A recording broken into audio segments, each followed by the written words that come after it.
Hi, I'm Rhys Lawton, and this is MainScream Media, watching the mainstream news so you don't have to. Don't forget to subscribe and hit the notification bell. The weather outside is frightful. The media inside is frightful. Everything is frightful. Let's have a look. Ah!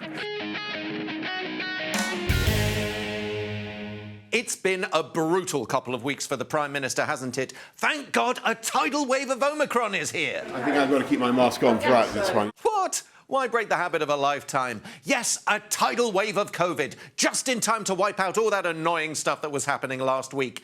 Do you know, I can't really remember. Something about an illegal party, a flat refurb, a quiz. It'll come to me. Can't have been the Tory mayoral loser throwing a bash with his staff at Party HQ. That photo came later. Not sure what he had to celebrate either.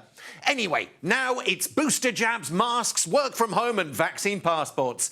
It needed an official vote on the new measures. All the Tories lining up behind the PM. Let's give him a booster of his own, after all the hellish stuff I've weirdly now forgotten about. Except no, it was the biggest rebellion of Boris's premiership. One of the worst for a Tory PM ever. Second only to Theresa May's Brexit madness, which led to her demise and Boris's elevation to number 10. Big news, wasn't it? All the papers splashed on it. What a massive embarrassment. Oh, wait. Boris might actually have the moral victory, says the Express. Yes, 99 of Boris's own side rejected the vaccine passports measure alone. You know, the ones that carry a vaccine status. Vaccine passports, COVID passports. Get the government line right, mate. It's COVID passport, not vaccine passport. That sounds a bit like a totalitarian nightmare. Massive blow to the PM, who'd spent hours personally trying to limit the size of the rebellion. Even the worst-case scenario was 60 to 70. They only need 54 to trigger a leadership challenge. Awkward. He's only just had the place done up. The Tories were very concerned about the civil liberties thing. Wait till they find out about voter ID, jailing protesters, and the government deporting who it likes. And good job they didn't see what was going on in Scotland. 3 households max is the guidance now. God knows what a vote on the return of the rule of 6 might look like. What has this done for the authority of the Prime Minister, Mr. Shapps? He has all the clout of a football manager facing relegation now, doesn't he? I don't agree. I mean, I mentioned the second biggest rebellion ever since the Second World War for a Conservative Prime Minister, only beaten by Theresa May over Brexit. The second biggest rebellion. For a start, when you start to compare numbers like that, it becomes a bit meaningless because it depends how many MPs you have in any given parliament. Yeah, in your place, Ferrari. What a zinger. At least someone had Boris's back to force it all through. It's our patriotic duty to vote for these measures. It seems that Boris has 99 problems, but Keir Starmer ain't one. What would he do without you, Keir? It was all so obvious, even the NHS app decided to update itself before they'd passed all the legal stuff. It wasn't like ministers didn't try to twist arms a bit before the votes. Some might say too hard. Scare tactics much? The Health Secretary came out with some distinctly dodgy figures. Over 4,700 cases of Omicron, he said. 200,000 daily infections. Wowzers. Makes a great headline, doesn't it? 4 times the recorded number for all COVID on the government's own website. Oh, it's not based on actual cases. It's modelling, right? Because that's never wrong, is it? Have they ever used this kind of estimate before? So why now? Not the only one ramping it up. Try asking the Deputy PM how many cases of Omicron there are in hospitals. The last I saw was in the low hundreds. I think 250 the last time I looked, but of course the data is being updated. It does seem to be, doesn't it? Because within an hour or so, Dom had revised those hospitalisations down quite a bit. We've had 1 death. I think we've got 9 people who are in hospital with it, or still a relatively low number. Nope, still not right. Do you want to give us a figure? We've got a third opportunity to tell us now. How many people lie in hospital with Omicron at the moment? So it's 10 at the moment. That's One has passed. Right. I mean, so you've given 3 different numbers on 3 different national news shows to the population. I understand you like ranting at your politicians. Only when they give 3 different answers to the same question. Well done, got there in the end. But if the PM's own MPs won't be terrified into doing the right thing, maybe the public will. Yes, get boosted is the government line this week. Get your jabs. Jabs for everyone. Anyone over 18. Roll up, get them before Christmas, with all the subtlety of someone trying to sell raspberries from a market stall. Don't miss out. Everyone's doing it. It's really cool. Look, the guy who used to be in charge of them is now hanging out with Justin Bieber. That's what jabs will do for you. I'd blown up every part of my life. Midlife what? Seems a lot of vaccines doses in just a couple of weeks, doesn't it? Actually, it's 1 million a day. Is that likely? No, of course not. Websites for jabs and tests crashed. Hours of queuing. Yep, the plan to stop the NHS being overwhelmed is actually, well, overwhelming the NHS. Well done, everyone. The boosters do work against the variant, don't they? A bit. Not sure, but the guy flogging the Pfizer one says that we might need at least 4 just to be safe. He's got them in a van round the back if you're interested. And according to Twitter, the jab's actually a bit of a wonder drug, isn't it? Not only solves the Omicron issue, but also treats reactions to the latest Avengers nonsense. The crap one about the guy with the arrows. And anyone still a bit sad about the death of John Lennon. Yep. Solves everything, it does. It's all so scary and exciting. It makes you wonder what we talked about before it all kicked off. It's on the tip of my tongue. A quiz? That must have been it. Yes, the Prime Minister did do a fun quiz for the nation, didn't he? To kick off the booster rollout. Fingers on buzzers. There will be some people watching who will be asking whether Omicron is less severe than previous variants and whether we really need to go out and get that booster. And the answer is... It's not the most fun, is it? What's the music round? COVID alert level sirens? Is the answer yes? And the answer is yes, we do. Hey! Reese 1, Omicron 0. I prefer the weakest link, to be honest. He's not Anne Robinson. Well spotted, Dave. At least Anne has a bit of dodgy banter with the contestants or the audience. This one was pre-recorded. Yep, no questions from the media. He even stopped Robert Peston shouting that Laura Kuenssberg had all the answers in advance. In fact, the total lack of any scrutiny left many wondering if it was worth the BBC, Sky and ITV all carrying the show at all. The ratings must have been worse than Blankety Blank or Chris Chibnall's Doctor Who. Even Russell T Davies can't get you out of this one, Boris. Quite enjoying this. Let's take a picture round. Who's this? Oh, Christ, that's not Boris, is it? What are you doing, mate? Oh, of course. This was the quiz thing, wasn't it? Looks a bit damning. Is that guy on the left wearing tinsel? What's the weird bin bag doing over the CCTV? Strange place to have it. The Sunday Mirror even says he's not just enjoying a Christmas quiz, but hosting the bloody thing. Under Tier 2 restrictions, 4 teams of 6 huddled around computers when social stuff was banned. Everyone seen it? I saw the photo of that quiz like anyone else. Oh, great. This quiz was definitely a quiz then. Unlike the party at Downing Street that wasn't a party. Seems like it. The Daily Mirror now has the quiz team names. Did you take part? Were you in the Professor Quiz Witty team or the Six Musketeers or Santa's Ho-Ho-Hos? As you know, I was, as you'll recall from our conversations last year, more worried about my father who was in hospital and I couldn't see. Keep it light, mate. Jeez. So, quizzes. They were against the rules, weren't they? He's banged to rights. Or maybe there's another explanation. Many people would have had similar Zoom quiz nights around the country. Sure did. But all the people at this one were in number 10, weren't they? He must have known those other groups were in other rooms in his own building. Actually, mate, I wouldn't bet on it. Not knowing about stuff right under his nose is kind of what Boris does. Partying, drinks and canapes, secret Santas, everyone around him breaking the COVID rules. But it was all pesky civil servants, hacks, junior aides. He was as angry as the rest of us, wasn't he? Somebody misled the Prime Minister. Poor Boris. Wonder if they misled him about why he was hosting a quiz too. Sneaky. Yes, that must be it. And why won't the media get with the programme? According to the PM, the Beeb in particular has a duty to focus on what he wants, doesn't it? The booster rollout, not all that illegal partying and quizzing nonsense. I mean, what the hell's the point of a state-funded broadcaster if it doesn't take orders? Look, ITV will show you how it's done. Boris says something, you lot have to talk about it. Like a Christmas game of Simon Says. Boris says, have a national conversation about forcing people to have jabs. Robert and Lisa, go. You'll have seen the reports from people working in the NHS about the number of unvaccinated people taking up valuable space in intensive care. Obviously, they've got to be looked after. But they were arguing there's a case now for mandatory vaccination. I think we're inclined to agree with that the case for mandatory vaccination for NHS staff. This is not just NHS staff. No. They were saying mandatory vaccination, across the board, simply because, all the evidence shows the risk of severe illness is much higher if you haven't been vaccinated. Look, I want to be absolutely clear with people. Go and get vaccinated. That's right, Lisa. Go and get jabbed, or else. And nice one, Robert, those selfish so-and-sos taking up all that valuable space. Being ill like that. At least there's one person at the BBC that Boris can rely on. I think it's far-fetched to consider that right now there's going to be an immediate challenge. That's more like it. Boris is safe as houses. Not his own, anything goes there. Someone else's house. So we're on message again, aren't we? Just ignore the foreign travel stuff. That's a right old mess. Probably needs Boris to sort it out. Industry on its knees again. Travellers totally confused. Back once again is the expensive PCR test along with isolation until it's come back negative. Not as catchy as the Renegade Master, but still fun. Toughening it up then? No. The Transport Secretary's also scrapped the red list. Countries which require hotel quarantine. The reasoning? Sod it. Omicron's here. What's the point, right?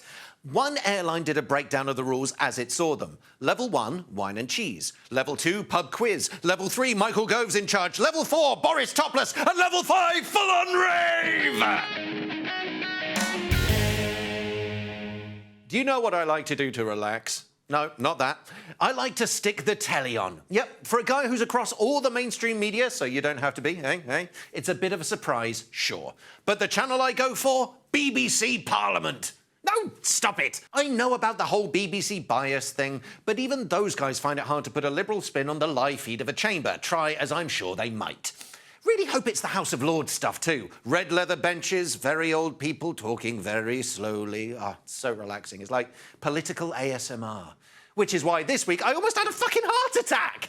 What were they doing? Having a quiz? Course not. Getting naked? Maybe. Game of Wink Murder? No, you wouldn't be able to tell. It's all about the report stage of the government's police crime sentencing and courts bill. No, wake up, this is important.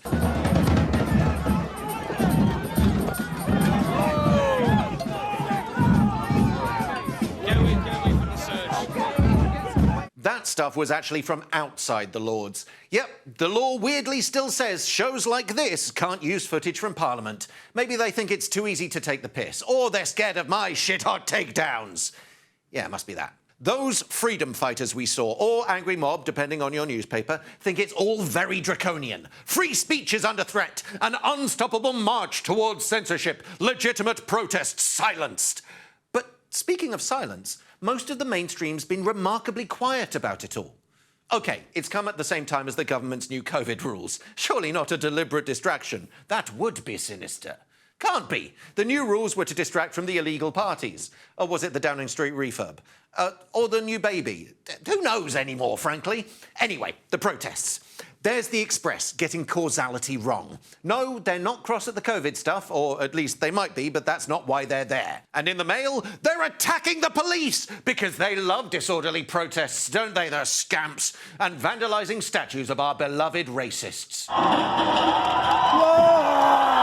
Whatever you make of it, this bill massively increases the punishment for that kind of thing. 10 years in the clink! Yes, even for just scrawling, "This guy's a massive bell end" on some colonialist's head.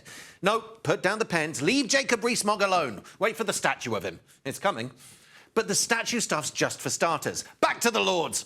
Wakey, wakey!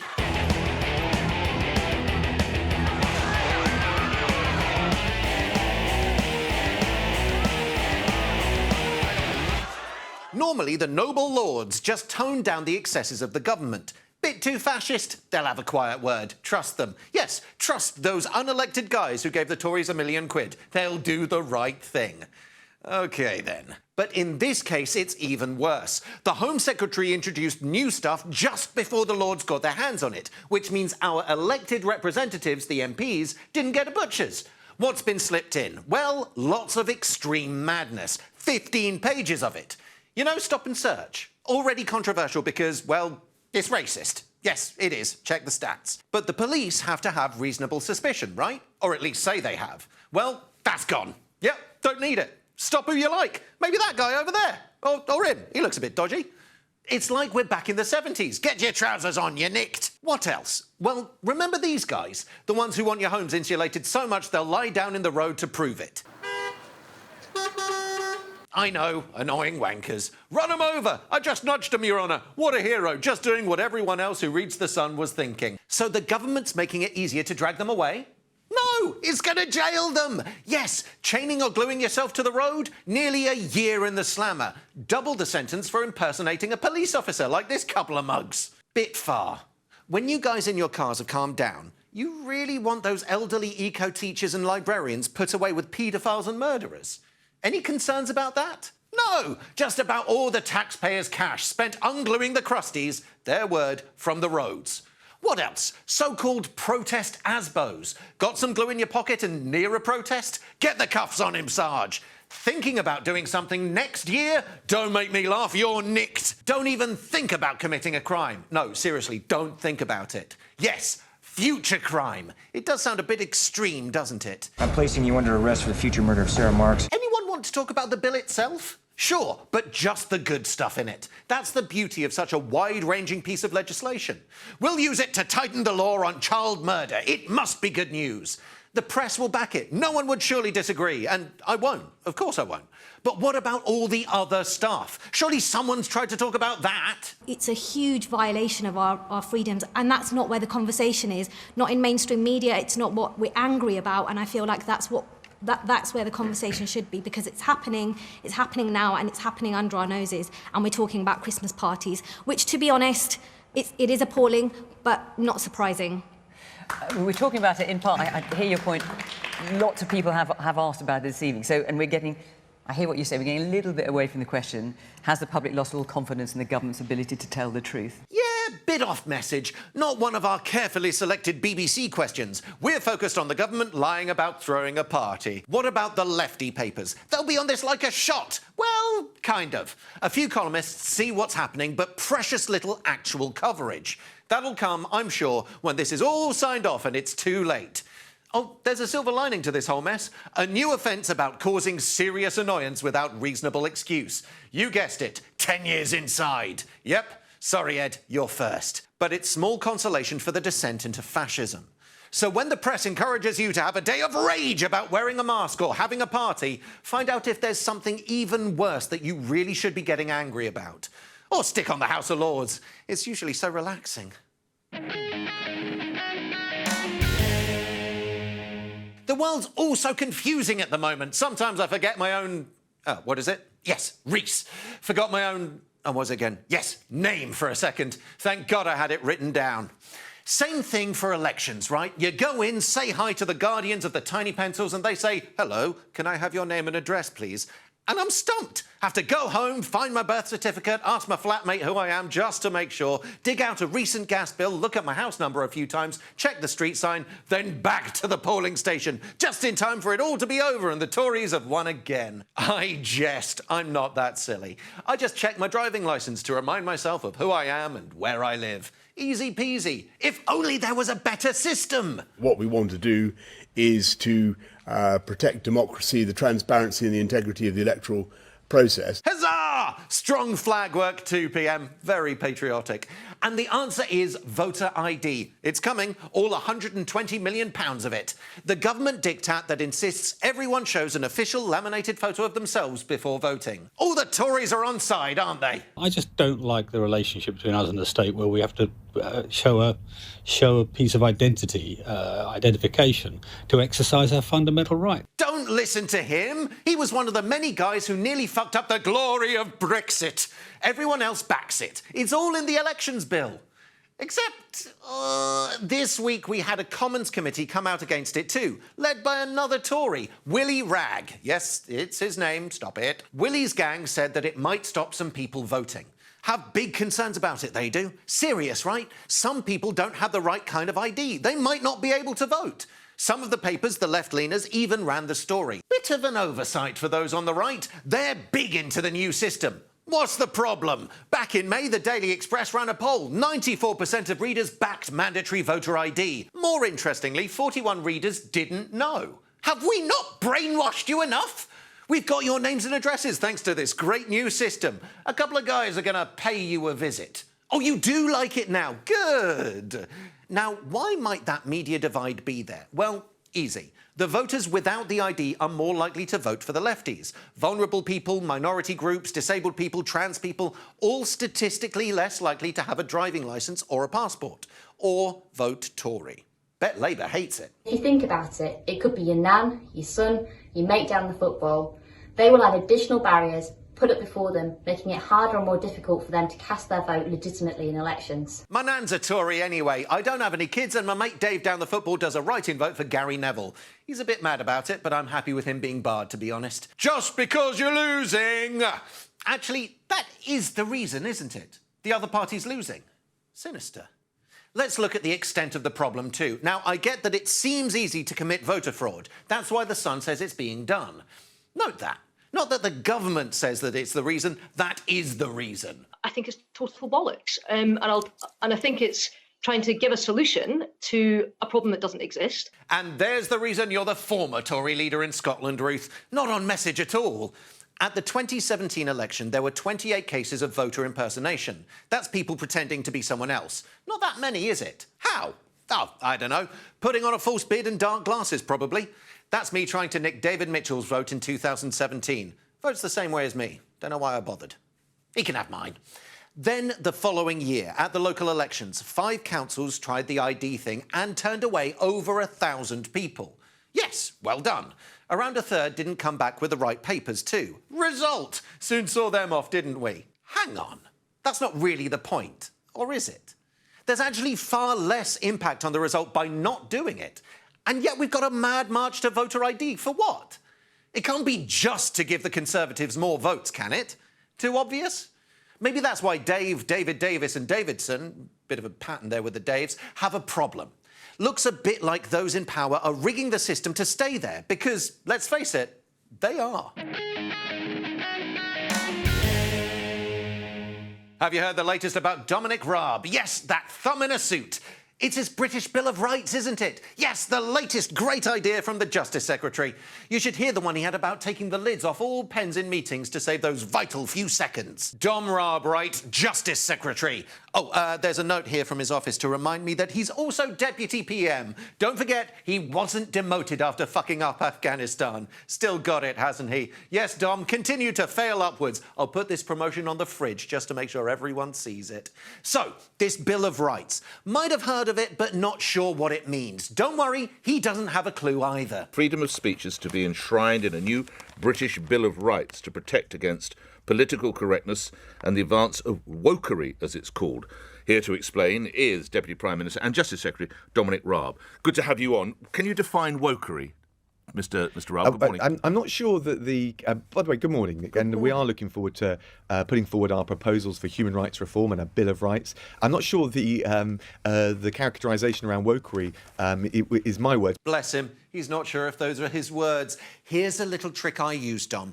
I have a little think about what I said, then I compare it to what Nick said. You can't go wrong. Right, what have you got for us then? My Bill of Rights by Dominic Raab, aged 47 and 9 months. Number 1, I'm the Deputy PM too, remember? Not just Justice Secretary. I wasn't demoted, got that? 2, Afghanistan was brilliant, wasn't it? 3, free speech for everyone. 4, good old-fashioned British common sense. 5, mine's a pint of Spitfire. 6, kick the foreigners out. Bit racist. Dom, have you been cribbing Nigel's homework again? Oh, sorry, my bad. 6, kick the foreign criminals out, isn't it? Less racist. Well done, mate. All catnip to the Brexity papers. All those lags dodging deportation, tying the legal system up in knots, doing a thievery and all that legal aid they're entitled to. That nice Priti Patel will back you up, won't she? For those defending the broken system, the traffickers, the do-gooders, the lefty lawyers, the Labour Party, they are defending the indefensible. And that is something I will never do. All the fault of the EU's bloody Human Rights Act, am I right, Dom? Need to scrap it. Oh, hang on a second. We've left the EU, haven't we? I know, I'd forgotten. Silly me. It barely comes up. Maybe Dom has too. Yes, he used to be in charge of Brexit, but you can't expect him to be across all the details. Like how vital the Dover-Calais border is, for instance. I hadn't quite understood the full extent of this. Ah. But now you have grasped it, Dom. We can get started. The Human Rights Act, that can go, now that we've left the EU. Actually, no. That's our own thing, isn't it? We passed it in 1998, before your time a bit, in the land of New Labour, the Spice Girls and Furbies. It was in the minutes, just after the bit about your pens idea. Ah, but Reece, says Dom, that's him talking now, keep up. We've had to follow the EU courts, haven't we? The foreign criminals are abusing Article 8 of the European Convention on Human Rights. That pesky right to a family life. They're gaming the system. OK, this seems a bit smarter. Getting rid of it, are you? That'll make it easier? No, says Dom. We're still in that bit. Strasbourg's still the highest court. Can't do much about that. He is all right, isn't he? So what's changing? Ah, there's going to be a permission stage for our courts to get rid of spurious claims before they get near an EU courtroom. Don't want to be a party pooper, but we already have one of those. Got anything else? No? If I'm being honest, Dom, it looks a bit like we're just tinkering with our own legislation. This Bill of Rights, the EU, the Human Rights Act and the Convention all seem like red herrings. Seems much more obvious that the real battle here is between the government and the judges. Ah, now we're getting somewhere. Our learned friends are independent, and that's annoying, isn't it? Much easier if you can just ignore them when you want to lock up someone irritating or deport someone you just don't like the look of. Ed wins on both counts for me. Sounds like a plan. Needs someone clever, switched on, cunning. Step forward. Dominic Raab? Guys, you have thought this through. No, Dom, everything's fine, everything's fine. Check the fridge, you're not being demoted. You just crack on with the pens. Have you been watching the latest series of Succession? It's good, isn't it? Feuds, rivalries, backstabbing, power games. No spoilers, don't worry. There's blood in the water. Sharks are coming. We're gonna lose the company. We're gonna lose the fucking company today. Investigation's looking pretty bad. I'm focused on not going to jail. Logan says we have to take these cyanide pills. Yes, the old man, Logan Johnson. His power waning, once unstoppable, now irreparably damaged by sleaze, dodgy financial deals, and all kinds of illegal shenanigans. Who's next in line? The obvious choice, Rishi Sunak, sorry. The golden boy, the geeky whiz kid. Bit sexy, no one's sure why. Now fallen from favour. He can barely hide his contempt for the way things are going. Bit obsessed with his image, he is. Wears all the cool clobber. Not always got the details down, though. Burnley market, world-famous Burnley market. Indeed it is, but you're in Bury. What about glamorous Shiv? Liz, keep doing that. Yes, the cleanest pair of hands, untarnished, but not really that experienced, trying to appear more heavyweight. We import 2/3 of our cheese. That is a disgrace. God, she's an inspiration, isn't she? Breath of fresh, cheesy air. She's had enough of the culture wars, and the Sun are signed up to Team Shiv. She's our kind of leader. Oh, shit, you did take out the culture war stuff about loud voices and hairstyles on page 28? Someone hide it from her. And actually, maybe Shiv's a bit too close to her dad, Logan. He's acted completely in line with the rules. What a difference 8 months makes. There's the other son, Connor. He's ludicrous, isn't he? No chance of taking over. Easily caught out lying about his dad that time. We haven't got a majority. My father had a fishing business in Aberdeen destroyed by the European Union. No, it wasn't, said Logan. You're out. Perfect impression. What about a curveball? The nervous one, generally rubbish, in charge of all the holiday stuff. Only seems good at climbing the greasy pole. Clueless he is. Always in the wrong place, wrong time. Tom Raab, that's him. The stuff about me being lounging around on the beach all day, just nonsense. The stuff about me paddleboarding, nonsense. The sea was actually closed. Or maybe there's an outside takeover in the offing. The smooth, good-looking guy waiting in the wings. Don't see enough of him. Seems a bit one-dimensional. Not always welcome. The rest of them, even the extras, hate him. Get out of my pub! Go on! Calm yourself down. Get out of my pub! Calm down. So who is it? Rishi, Shiv, Tom, Keir? We've been promised a succession for a while. Actually, it's starting to drag a bit, to be honest. Every time old Logan's clung on. Is it a case of one scandal too many? Or will the old dog find a way to survive yet again? There's a lot of angry people around at Christmas. Very stressful, and not just because it's all basically cancelled again. The booze might have something to do with it. Makes people a bit fighty. Or maybe it's the COVID confusion. Go to the Christmas parties, but don't go to work. That kind of messaging from the government really does work wonders. Look, everyone's hitting the town, going crazy. Aren't they having fun? Or are they being selfish, spreading the virus? What about at home, though? Are we meant to get pissed or stay off the sauce? The press can't decide if it's booze o'clock or time to think about the consequences. No moderation from this lot, all or nothing. Get drinking fast or it'll go off. Look, those stingy pudding makers are scrimping on the Yuletide tipple. Must think we're mugs. And get the sparkles in quick. Make sure it's British though, because Brexit's made the foreign muck really pricey. No, that's not right. It's because the British stuff is best, isn't it? Oh no, don't do any of that. Alcohol's a killer, isn't it? You're probably going to die like this lot did. And that guy who does the documentaries properly lost his shit with it. Let that be a lesson to you. Not just booze, though. All kinds of things piss people off about Christmas. What about the shit grotto? You know, you rock up with the kids to the sight of yellow snow, grumpy elves and a shit-faced Santa.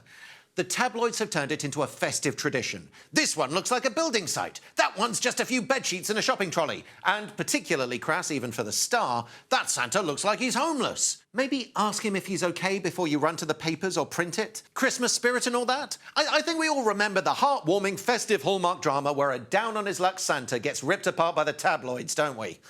Actually, they do Christmas appeals. No, not to help those in trouble, to get more of this crap. Have you been to one? How shit was it? Got pictures? Come on, let's make everyone as angry as you. Look, it's not the real Santa, obviously. He's busy. It's a couple of quid, and it's for kids. They're not getting some kind of CGI Disneyland in your local shopping centre.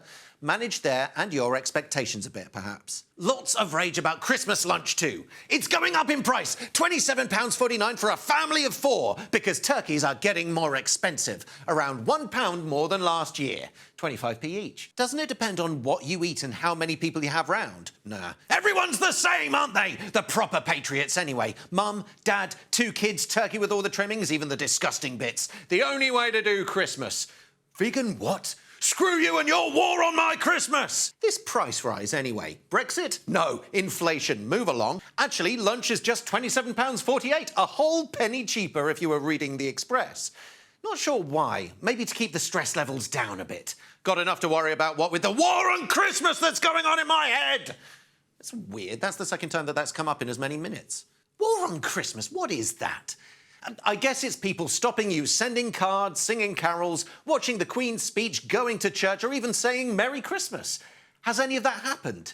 Nah. Now, I get that there's something here, but if you look into it, it's usually someone trying to make someone else feel more included. Too far sometimes? Sure. But the intention's in the right place, no? But Reese, they've cancelled my favourite song, Baby, It's Cold Outside. Is it really? That's no one's favourite, surely. The one where a pissed Dean Martin can't take no for an answer. And have they stopped you from enjoying it? Who are they? Let's have a sing-song. I'll be the woman. 1, 2, 3. I really can't stay. That means no. Say what's in this drink? No. The answer is no. That really does mean no. I think you mean one radio station decided not to play it and one singer changed the lyrics a bit for his version because he thought it was a tad abusive. Look, you can still sing the other one, or listen to it if you want. In fact, let me know if anyone's actually stopped you doing anything you want, or if you've just seen it in the paper, yeah? What really does get me mad is actually what all the papers seem happy about. Those crappy Christmas party snacks from the 70s are back. Vol au vents. Sounds a bit French, not very on message. Why? Well, there's a revival because we Brits apparently want to return to the simpler times of Abigail's party. Whose party? Oh, that depressing Mike Leigh thing with Alison Steadman about aspirational people in Essex. Aren't they all frightfully awful? I switched it off before Abigail turned up. No, I'm being cynical. The 70s were great, weren't they? Vol au vents, energy crisis, power cuts, strikes, sky-high inflation. Happy days. So, who said they want vol au vents back? I certainly wasn't asked. Actually, no one was. Someone decided for us. Waitrose did, yes. Why? Because they want to flog us them. And the papers reported it like it's a news story rather than advertising. Again! Trees and lights really spike the anger levels too. This is Sun territory. Has your council got the worst one? Maybe it's too big and doesn't have enough stuff. That headline's a bit unfair. It's actually just a regular tree that's there all year round. Or is it too small? The one in Grimsby there apparently cost them a cool £1,000. Better than 2019's, which died before Christmas, though. And the Trafalgar Square one's a national embarrassment, isn't it? Is it? Anyone else care that much? Other than the Norwegians who say we've been such dicks they won't be giving us another one. And I feel a bit bad for those council bods who have to put the trees up. Go too big and it's too extravagant. Too small and you're a Scrooge. Spare a thought for the residents of this village in Russia who got one that looks a bit like, you know, a giant penis. That council said that it wasn't finished and it wasn't intended to look like a leafy cock. Sure, I don't think anyone really did think that, because that would be mad. Then there's more obscure anger, the stuff you really didn't see coming. A naughty secret behind the Cadbury's Chocolate Santa. What could they mean? One bloke was, quote, fuming after discovering his chocolate Santa looked a bit like an Easter bunny when he'd unwrapped it. Cadbury, what the hell are you doing? He raged. I want an anatomically correct chocolate Santa to scare my kids with. Maybe they're using the same mould. Easy, mate. Does it matter? I don't think you're the target audience, are you? The chocolate's all there. Just eat the thing. Melt it down and make your own. Take it back for a refund. I'm sure they'd give you a few quid just to piss off. Merry Christmas. When you think of the great inquisitors, Paxman, Neil, Day, the Spanish, one name's often missing, unforgivably so. Tough, lethal, and ruthless in his pursuit of the truth, I give you Philip Schofield. Don't let that cuddly, boyish exterior fool you, or that playful, utterly sincere thing he's got going on with Holly Willoughby. He's a latter-day David Frost. No, not the guy fucking up Brexit. Ask your dad.